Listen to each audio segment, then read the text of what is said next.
Bonjour, c'est Gilles sur boursicoté.com. Voici l'analyse technique Forex et matières premières pour cette journée du vendredi 1er mai 2015. Avec une séance qui confirme le mouvement haussier sur l'euro-dollar, puisqu'après avoir cassé ici de nombreuses zones significatives, on inscrit aujourd'hui un nouveau plus haut. Quasiment sur les 1.13 qui se situe à 1.1295, suite auquel suite à ce plus haut on consolide légèrement donc sur le support ici des 1.1202. La configuration est surachetée, on sort ici de la zone de surachat, ce qui peut donner le signal ici d'une phase de consolidation. Alors si on trace les retracements de Fibonacci, nous pouvons ici effectivement nous apercevoir que la consolidation n'interviendrait qu'à partir d'un retour ici et d'une cassure sous cette zone des 1.1143. Donc pour l'instant il n'y a pas de je dirais de trop de signes d'affaiblissement de la dynamique. On peut continuer à monter. Je rappelle que par rapport à la rupture ici que nous avons eue et à la cassure de la zone ici des 1.1050, l'objectif se situe à 1.1389 pardon, et que tant que l'on reste ici sur cette dynamique, et bien c'est l'objectif de cette dynamique court terme. Pas de changement non plus pour la paire de devises dollar-yen. Donc hier on a assisté à un retour ici sur la zone médiane de la zone de range. On a cassé cette zone, hier on avait eu un test et puis on était revenu un petit peu.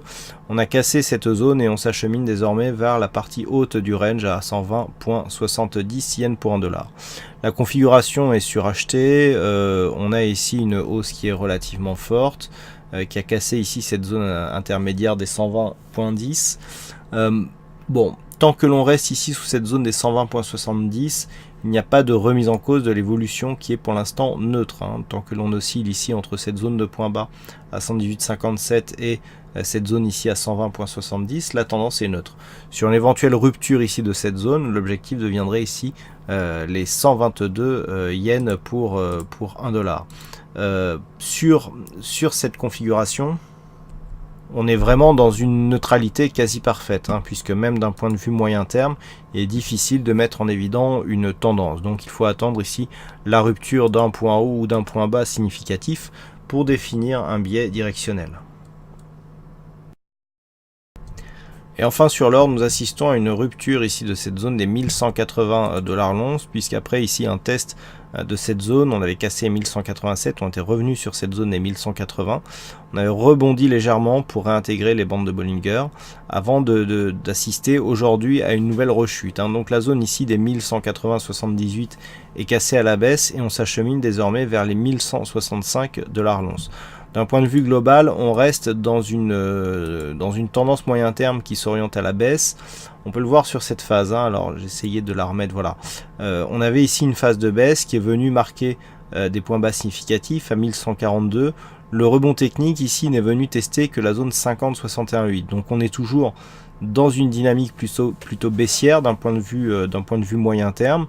Et c'est le chemin qui est en train de prendre l'or, puisqu'on a oscillé pendant un bon moment dans cette zone ici entre 1187 et 1225 $ l'once, et avec la rupture qui s'est entamée hier et donc la confirmation aujourd'hui, on a un premier objectif ici intermédiaire à 1165, mais clairement sur ce mouvement c'est les 1150 qui sont visés. Et sur une rupture de cette zone ici 1150-1140, eh bien il y aurait un signal de continuité baissière pour l'or d'un point de vue moyen terme. Donc ce sont les zones à surveiller ici, 1165 et 1150 $ l'once. Le niveau d'invalidation de ce scénario se situe sur le point haut de cette bougie à 1215,20 $ l'once. Voilà donc pour cette analyse technique Forex et matières premières. Je vous souhaite à toutes et à tous une bonne soirée, bon week-end, bonne chance dans le prochain trade. Et on se retrouve donc dès lundi prochain pour d'autres analyses techniques sur le site boursicoté.com. Bon week-end à tous.